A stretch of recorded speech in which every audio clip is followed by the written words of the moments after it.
Is this a good Friday night crowd? Great crowd. All right. Tonight, as I mentioned, we have Judge Reinhold, Rondell Sheridan, Rita Rudner, and at the end of our show tonight, we're actually going to show you the audition tape that David Coda sent us of Axel, the performing parakeet. I guess that was his last performance, wasn't it? Well, I don't know. His would have been here. Yeah. His last performance actually was in the hotel room. Oh, what? And when he said, "Get off me." No. Anyway, later in the show, we will show you that tape, Axel the parakeet, dead at 1. He don't live from 1989 to 1990, right? That's right. That's such a short life. Yeah. Okay. How many of you are familiar with the thing called the National Debt Billboard in New York City?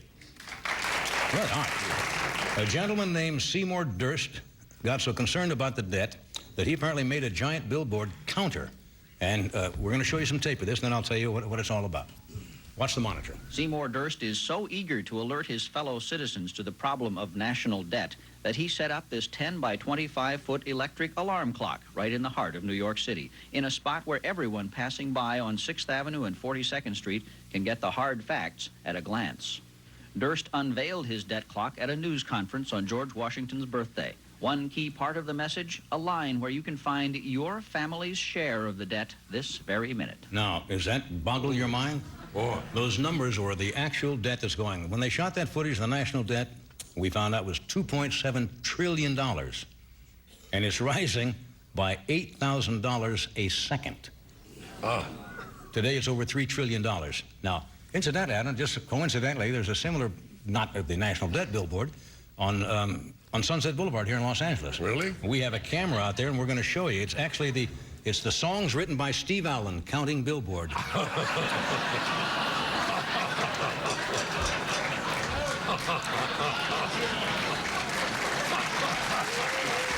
it was just incredible.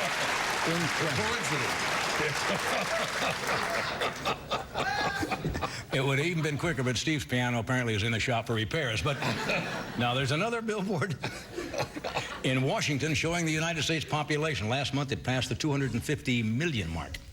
Now, if you take the 250 million and you divide the number of people in the national debt, you come up with $12,000 per American. They said $42,000 a family, and I guess when they narrowed it down, figuring out the size of the edge of your family, $12,000. So everybody in this audience tonight owes the government, to cover the national debt, $12,000. Wow. Now, most people don't mind paying taxes, right? I think what it is, if it's going for worthwhile things, okay, but who knows? Well, we do, folks. That money doesn't go into just one gigantic pool. Your specific $12,000 is earmarked for a specific purpose. So what we did tonight, we passed out some cards to the audience. We got some names.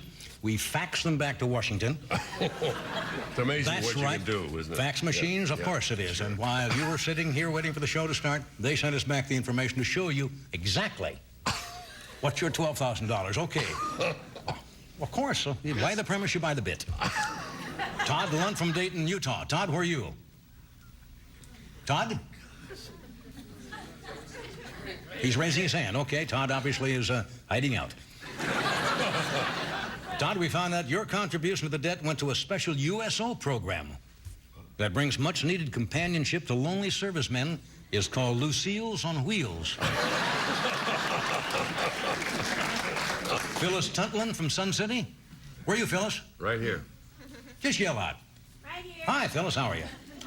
Your $12,000 was spent by the Food and Drug Administration to build a memorial outside McDonald's headquarters called the Tomb of the Unknown Ingredient. That's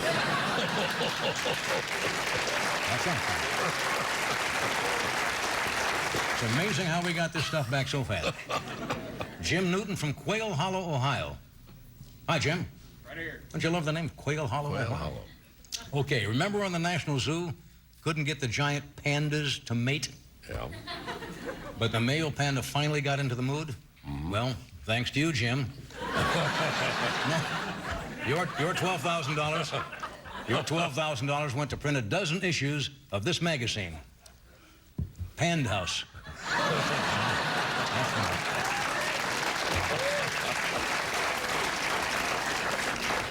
Okay, Irene Kent from Mount Clemens, Michigan. Irene, you'll be happy to know that your $12,000 went to the Smithsonian, where they spent it dry cleaning Custer's last pants.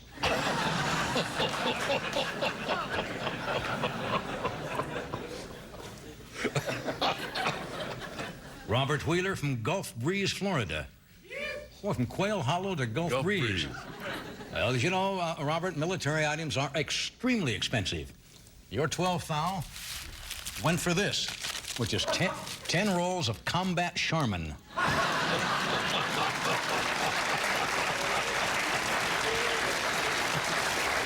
You want to be well camouflaged when you're doing something like that. That's right. Very embarrassing. Boom! Christy, is it Vaden or Vadon? Vadon. Vadon. Okay, Christy. From Glen Rock, New Jersey. New Jerseyans speak up, don't they? Okay, the New Jersey Department of Roads and Potholes took your $12,000 and dug 12 new potholes in New Jersey.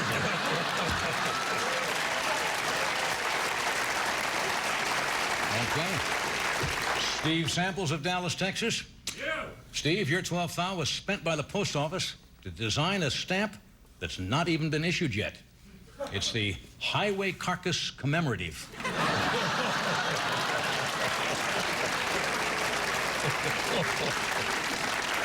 Shirley Fincher from Rome, Georgia.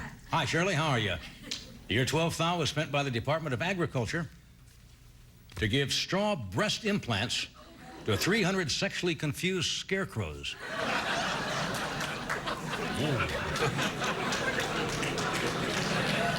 Hey, you're entitled. You're entitled. Tom Ferguson of Brookline, Mass. Yeah. Tom, your $12,000 went to HUD.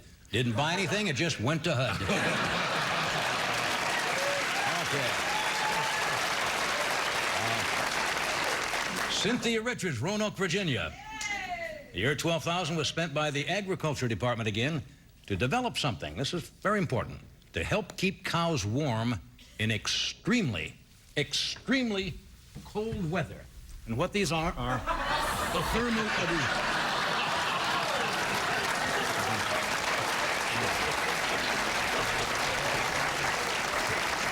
These are called thermal udder jammies. Susan Donahue from Parrish, New York. Your money went to create a crack military team trained to repel a possible invasion of San Francisco called the Chartreuse Berets.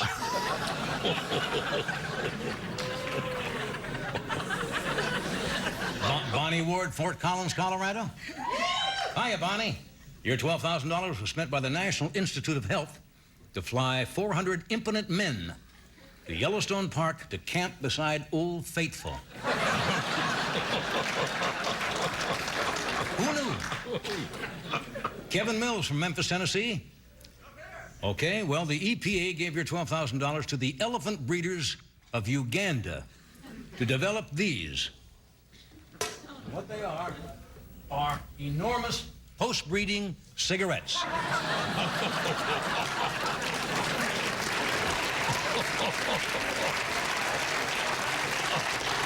After they breed, you see. And Mrs. Mills, I also spent $12,000 of your money for a giant egg tray. Okay.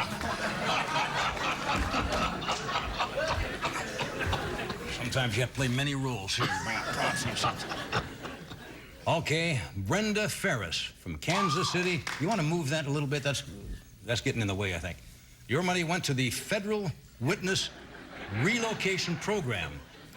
Federal Witness Relocation Program, Brenda.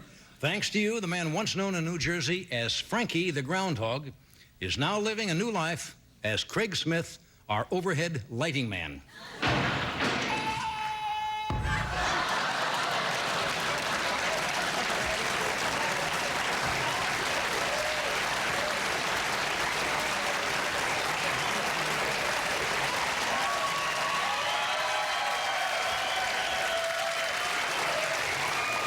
Big props.